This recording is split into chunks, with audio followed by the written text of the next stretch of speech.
Maintenant, ce voyant doit s'allumer chaque fois qu'on va fermer le sectionneur.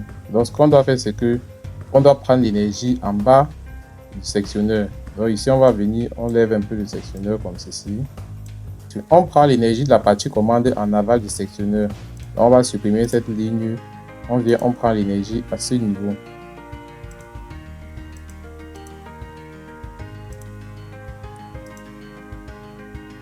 Voilà. Maintenant, le système est parfait. Ce qui reste à faire maintenant, c'est joindre le neutre, parce qu'il n'y a pas de phase sans neutre. Si on alimente la commande juste avec la phase sans le retour de courant vers la source, il ne se produira rien en fait. La bobine du contacteur ne va jamais s'exciter. Donc ce qu'on va faire, c'est qu'on va connecter les deux ici. Et là maintenant, on vient de joindre le neutre avec la partie commande du système. Donc voilà grosso modo le schéma de commande et de puissance du démarrage direct à deux sens de marche d'un moteur asynchrone.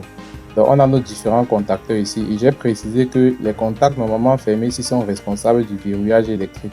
Vous allez remarquer que ce contact normalement fermé interdit les deux contacteurs de s'exciter au même moment. Donc chaque fois que le contacteur KM1 est excité, il interdit directement KA1 de s'exciter au même moment. Donc si j'essaye d'exciter KA1, étant donné que ce contact est normalement fermé, il va plutôt s'ouvrir. Donc on essaye de lancer la simulation. Je ferme d'abord le sectionneur porte fusible. Première étape. Une fois que j'ai fermé le sectionneur porte fusible, j'ai mon voyant ici qui m'indique directement que le système est déjà sous tension. Ensuite, je ferme le sectionneur.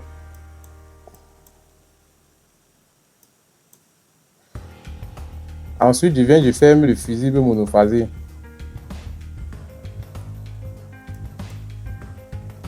Ensuite, je vais fermer le sectionneur porte fusible monophasé pour la commande. Donc, vous allez constater que lorsque j'appuie sur S2, la bobine KM1 s'excite et ferme son contact auxiliaire KM1 qui est 1314. Donc, je pouvais même nommer ça KM11 pour dire contact auxiliaire 1 de la bobine. Mais bon, j'ai laissé ça à KM1. Et lorsque son contact auxiliaire se ferme, vous voyez comment le contacteur se ferme seul au niveau de la partie puissance. Et le moteur se met en marche. Donc, le moteur a choisi le sens de la flèche C. Maintenant, je vais donc appuyer sur le relais thermique pour qu'on essaye de voir le comportement du système lorsque il y a surcharge. Donc, j'appuie sur le relais thermique et lorsque j'appuie, vous constatez que le contact F2 s'ouvre parce que c'est le contact auxiliaire du relais thermique. Je vais donc déverrouiller ça. Lorsque je déverrouille, ça veut dire qu'on suppose que les piles du relais thermique ne sont plus chaudes, donc la dilatation thermique est finie. Maintenant, je vais donc venir, je clique sur S3 pour enclencher le second sens de rotation du moteur. Lorsque je clique donc sur S3,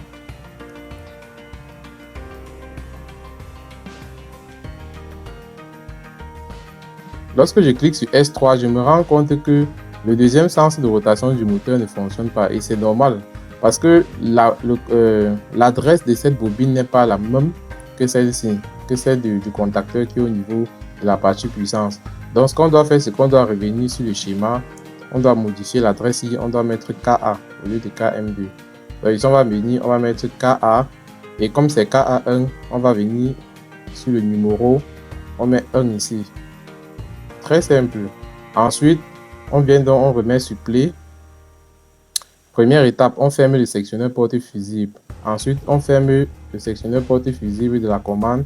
Maintenant, on lance le deuxième sens de rotation du moteur et vous constatez que la flèche tourne dans le second sens et la bobine KA1 qui précédemment était excitée mais ne permettait pas que le contacteur si se ferme, permet désormais que ça se ferme parce qu'on a résolu le problème des adresses. Donc l'adresse est très importante lorsque vous faites le schéma de commande et le schéma de puissance sur un logiciel d'électrotechnique. Donc vous constatez que le moteur est en train de tourner dans le second sens. Et maintenant, j'ai déjà expliqué, les KA1 et KM1 sont responsables du verrouillage électrique. Vous constatez que lorsque cette bobine est excitée, le contact auxiliaire KA1, ce qui est normalement fermé ici, s'ouvre pour interdire la rotation du moteur dans le second sens. Donc si je viens forcer le démarrage, vous voyez que le contact reste fermé. Il ne me permet même pas de fermer le contacteur KM1 qu'on a ici.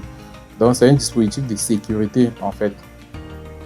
Et on a les différents voyants ici. Ces voyants, si on peut changer la couleur, on peut décider de mettre un voyant vert. Ce sont les trucs qu'on modifie simplement dans les paramètres.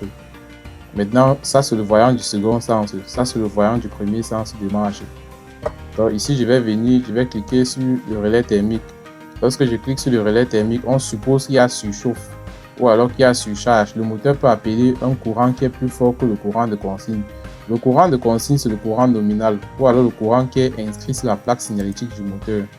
Donc, ce qui se passe, c'est que chaque fois que le moteur est en surcharge, ça veut dire qu'il est en train d'appeler un courant qui est au-delà de ce courant. Et du coup, cette surchauffe-là peut peut-être brûler les câbles et créer d'autres dommages. Donc, lorsqu'il y a ce genre de problème, le relais thermique donc, se dilate. Il se dilate donc pour couper l'alimentation du moteur et protéger le circuit. Donc, on va donc arrêter la simulation. Et je rappelle aussi ici qu'on a un bouton poussoir normalement fermé qui permet d'arrêter normalement le système. J'ai oublié d'expliquer cela. On a un bouton poussoir S1 ici qui permet d'arrêter le système. Donc lorsque je ferme par exemple mon sectionneur porte fusible triphasé, je ferme le sectionneur porte fusible monophasé. Je lance par exemple le moteur dans le sens direct, c'est-à-dire dans le sens indirect, c'est-à-dire le même sens que les aiguilles d'une montre. J'ai la possibilité d'arrêter le système en cliquant normalement sur le bouton poussoir S1. Donc lorsque je clique sur S1, il rompt directement l'énergie sur toutes les différentes sections ici en bas. Et maintenant, lorsque je remets le système en marche, je peux choisir de mettre dans le premier sens ou dans le deuxième sens. Le moteur se mettra toujours en marche. Maintenant, je vais donc essayer de modifier la couleur des différents voyants que nous avons ici. Donc je vais venir ici, je clique sur un voyant. Si je veux que le voyant mis sous tension, je veux par exemple que le voyant de mise sous tension reste au rouge. Donc je ne vais pas modifier ça. Maintenant, je veux que le voyant de rotation du moteur dans un premier sens soit au vert. Donc je vais venir sur Value. Je vais venir sur Color. Et je vais changer simplement sa couleur. Je vais mettre la couleur verte. Je laisse donc cette couleur. Ensuite, je viens sur le deuxième voyant.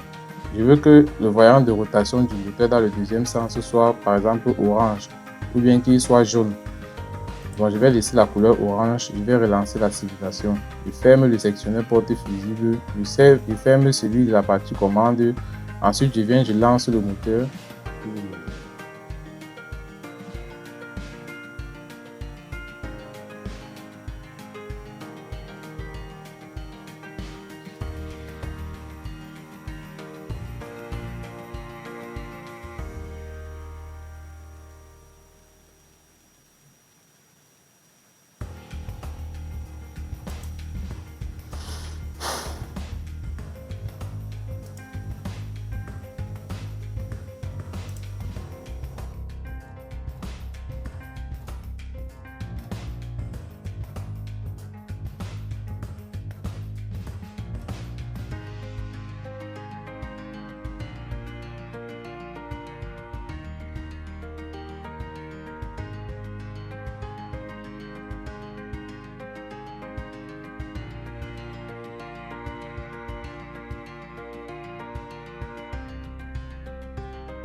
On voit bien que le voyant affiche le rouge.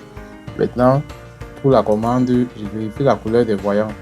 Ça, c'est juste des petits détails. On n'est pas censé s'attarder là-dessus. Donc ici, je vérifie aussi la couleur. Elle est orange. Donc,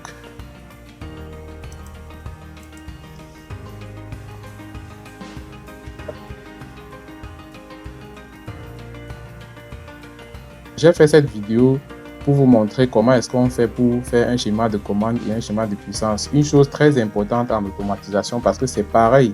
Si je décide de faire un schéma de commande et de puissance avec un automate, ça sera la même logique. C'est juste que j'aurai besoin des borniers de sortie de l'automate ici et des borniers d'entrée pour câbler par exemple mes différents capteurs et mes boutons pour soi. Mais c'est la même logique, la puissance c'est la même chose. Donc c'est la raison pour laquelle j'ai fait cette vidéo. Elle est très importante. Et je vous invite à la regarder minutieusement avec beaucoup d'attention, autant pour moi, pour qu'on puisse évoluer ensemble.